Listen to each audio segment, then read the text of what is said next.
యేసు అధిపతి ఎదుట నిలిచెను. అప్పుడు అధిపతి, యూదుల రాజువు నీవేనా అని ఆయన నడుగగా యేసు అతని చూచి, నీవన్నట్టే అనెను.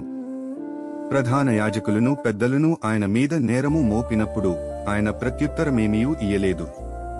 కాబట్టి పిలాతు, నీ మీద వీరెన్ని నేరములు మోపుచున్నారో నీవు వినలేదా అని ఆయనను అడిగెను.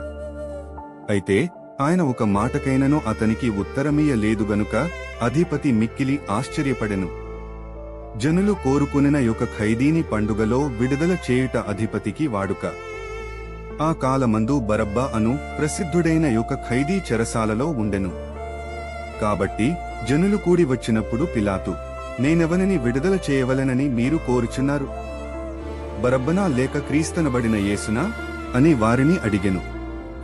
ఏలయనగా వారు అసూయ చేత ఆయనను అప్పగించరని అతడు ఎరిగియుండెను.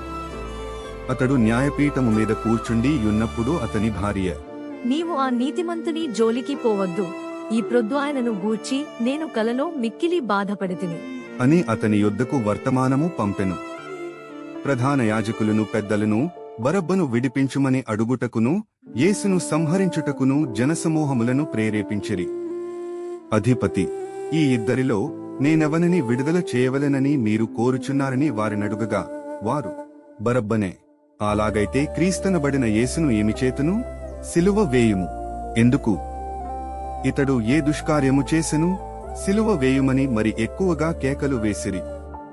పిలాతు అల్లరి ఎక్కువగుచున్నదేగాని తన వలన ప్రయోజనమేమీయూ లేదని గ్రహించి నీళ్లు తీసుకుని జనసమూహము ఎదుట చేతులు కడుగుకుని, ఈ నీతిమంతుని రక్తమును గూర్చి నేను నిరపరాధిని, మీరే చూచుకునుడి అని చెప్పెను. అందుకు ప్రజలందరూ వాని రక్తము మా మీదను మా పిల్లల మీదను ఉండుగాకనిరి. అప్పుడతడు వారు కోరినట్టు బరబ్బను వారికి విడుదల చేసి యేసును కొరడాలతో కొట్టించి సిలువ వేయనప్పగించెను.